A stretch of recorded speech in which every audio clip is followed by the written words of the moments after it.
السلام علیکم ورحمۃ اللہ وبرکاتہ۔ امید کرتی ہوں آپ سب خیریت سے ہوں گے۔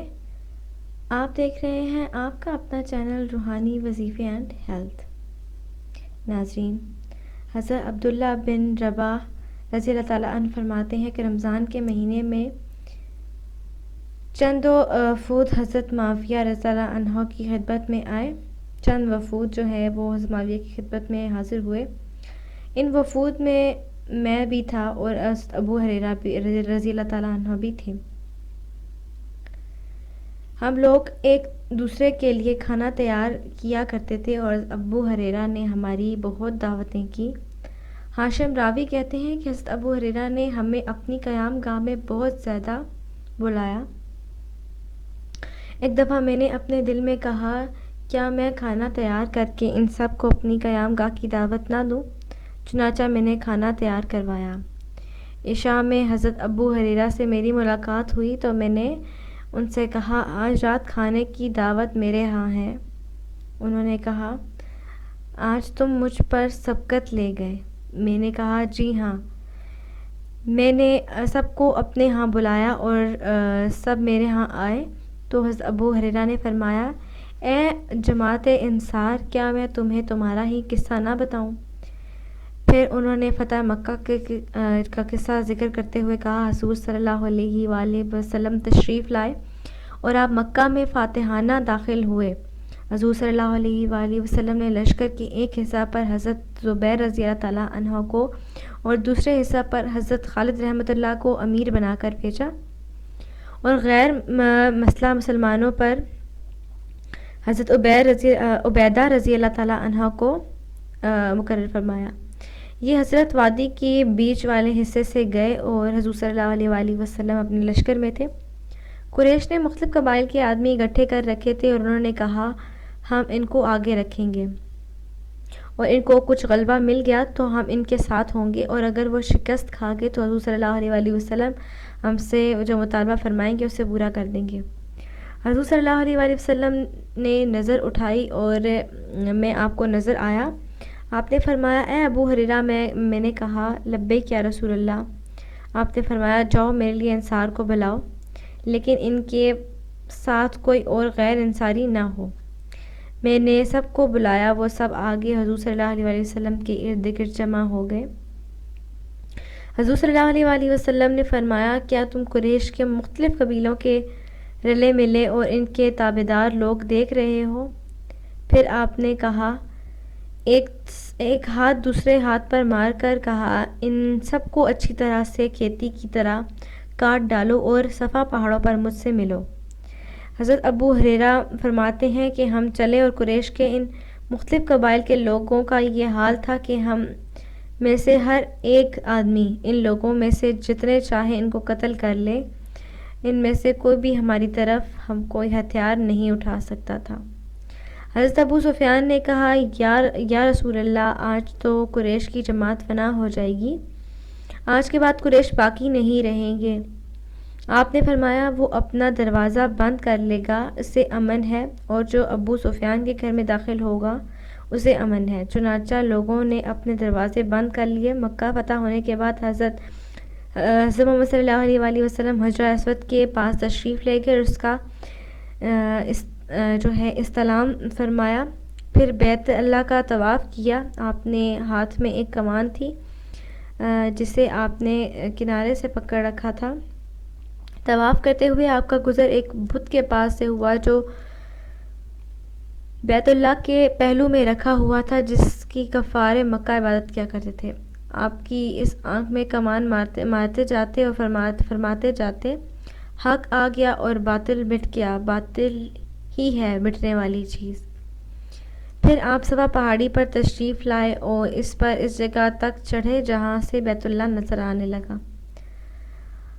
پھر آپ ہاتھ اٹھا کر کچھ دیر ذکر و دعا میں مشغول رہے اور انصار اس وقت نیچے کھڑے ہوئے تھے اور ایک دوسرے سے کہنے لگے کہ ان حضرات پر اپنی بستی کی محبت اور اپنے خاندان کی شفقت غالب آ گئی ہے۔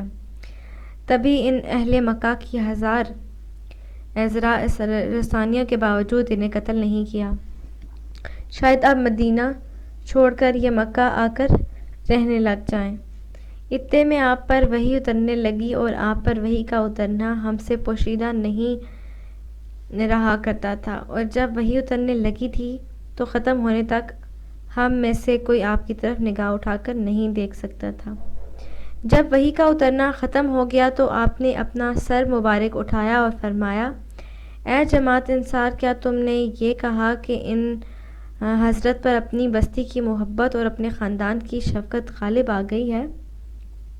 انصار نے کہا، یا رسول اللہ، ہم نے یہ کہا ہے۔ آپ نے فرمایا، پھر میرا کیا نام رکھا جائے؟ بے شک میں تو اللہ کا بندہ ہوں اور اللہ کا رسول ہوں، تو میں وہی کروں گا جو اللہ مجھ سے فرمائیں گے۔ اپنی مرضی سے میں کچھ نہیں کرتا۔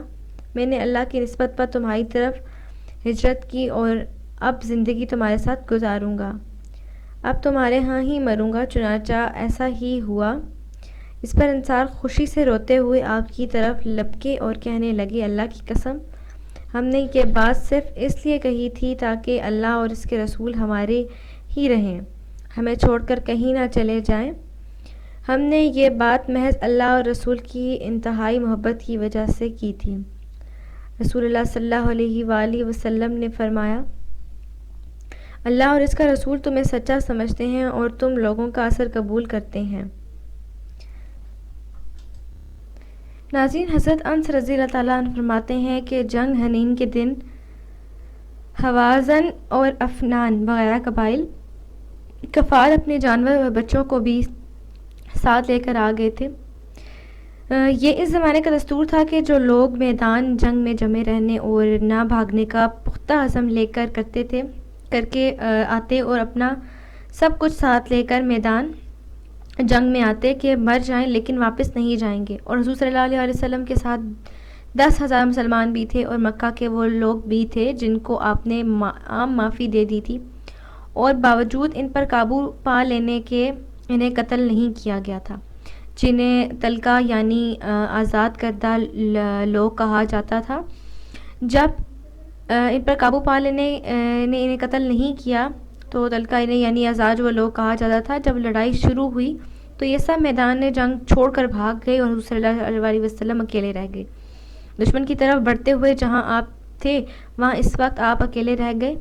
تو پھر آپ نے اس دن وہ 2 آوازیں الگ الگ لگائیں۔ پہلے آپ نے دائیں طرف متوجہ ہو کر آواز دی، اے جماعت انصار، تو انصار نے کہا، لبیک یا رسول اللہ، آپ خوش رہیں۔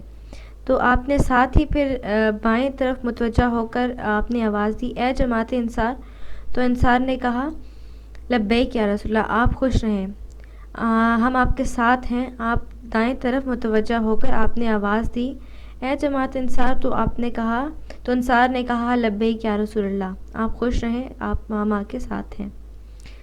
اے سفید، پھر ہم آپ کے ساتھ ہیں۔ آپ سفید خچر پر سوار تھے۔ آپ نے اس سے نیچے اتر کر فرمایا، میں اللہ کا بندہ اس کا رسول ہوں۔ پھر مشرکین کو شکست ہوئی اور اس دن حضور صلی اللہ علیہ وسلم کو بہت زیادہ مال غنیمت ملا، جسے آپ نے مہاجرین اور طلقہ 9 مسلم آزاد کردہ اہل مکہ میں تقسیم کر دیا اور ان میں سے انصار کو کچھ نہ دیا۔ اس پر انصار کے بعض افراد نے کہا، جب کوئی مشکل وقت آتا ہے تو ہمیں بلایا جاتا ہے اور جب مال غنیمت تقسیم کرنے کا وقت آتا ہے تو دوسروں کو دے دیا جاتا ہے۔ کس طرح یہ بات حضور صلی اللہ علیہ وسلم تک پہنچ گئی تو آپ نے ان کو ایک خیمہ میں جمع فرمایا اور آپ نے فرمایا، جماعت انصار، وہ کیا بات ہے مجھ تک نہیں پہنچی؟ سب خاموش رہے۔ آپ نے فرمایا، اے جماعت انصار، کیا تم اس بات پر راضی نہیں ہو کہ لوگ تو دنیا کو لے کر جائیں گے اور تم اپنے گھروں کو اللہ اور اس کے رسول لے کر جاؤ گے؟ انصار نے کہا، ہم بالکل راضی ہیں۔ پھر آپ نے فرمایا، اگر لوگ ایک وادی میں چلیں اور انصار کسی اور گھاٹی میں چلیں تو میں انصار والی گھاٹی میں چلوں گا۔ حشام راوی کہتے ہیں کہ میں نے حضرت انس رضی اللہ تعالیٰ عنہ کہا، اے ابو حمزہ، یہ حضرت انس کی کنیت ہے، کیا آپ اس موقع پر وہاں موجود تھے؟ آپ نے کہا، میں وہاں سے غائب ہو سکتا تھا۔ حضرت ابو سعید خدری فرماتے ہیں کہ حضور صلی اللہ علیہ وسلم کو جنگ حنین میں بہت سا مال غنیمت ملا اور آپ نے یہ سب مال غنیمت قریش اور عرب کے 9 مسلم افراد میں تقسیم کر دیا۔ ناظرین، حضرت انس بن مالک فرماتے ہیں کہ جب اللہ نے اپنے رسول صلی اللہ علیہ وآلہ وسلم کو اموال حوازن بطور غنیمت عطا فرمائے تو اور آپ کچھ لوگوں کو 100 اونٹ دینے لگے تو انصار کے کچھ لوگوں نے کہا، اللہ رسول اللہ صلی اللہ علیہ وآلہ وسلم کی مغفرت فرمائے، آپ قریش کو دے رہے ہیں اور ہمیں چھوڑ رہے ہیں، حالانکہ حوازن کا خون ابھی بھی ہماری تلواروں پر ٹپک رہا ہے۔ جہاد میں جان تو ہماری ساری ہم نے لگائی اور دے رہے ہیں دوسروں کو۔ کسی طرح یہ بات حضور صلی اللہ علیہ وسلم تک پہنچ گئی۔ آپ نے آدمی بھیج کر انصار کو چمڑے کے خیمے میں جمع کیا اور آپ لوگوں نے دوسروں کو ان کی ساتھ نہ بیٹھنے دیا۔ جب سب جمع ہو گئے تو آپ کھڑے ہو کر فرمایا کہ یہ بات ہے جو تمہاری طرف سے پہنچی ہے۔ جو سمجھدار انصار نے کہا، رسول اللہ، ہماری بڑوں نے کچھ البتہ نہیں کہا، البتہ ہمارے چند نومر لوگوں نے کہا ہے، اللہ رسول اللہ علیہ وسلم کی مغفرت فرمائے، قریش کو دے رہے ہیں اور ہمیں چھوڑ رہے ہیں، حالانکہ ان کا یعنی قریش کا خون ابھی تک تلواروں پہ لگا۔ تو آپ صلی اللہ علیہ وسلم نے فرمایا، ابھی بھی جو لوگ کفر سے اسلام میں آئے ہیں میں نے ان کو یہ مال غنیمت تالیف قلب کے لیے دیا ہے۔ کیا تم اس پر راضی نہیں کہ لوگ مال لے کر جائیں اور تم نبی کریم صلی اللہ علیہ وسلم کو لے کر اپنے گھروں تک جاؤ؟ اللہ کی قسم، تم نبی کی جس ذات اقدس میں کو لے کر اپنے گھروں میں واپس جا رہے ہو وہ اس مال غنیمت سے 1000 درجہ بہتر ہے۔ تو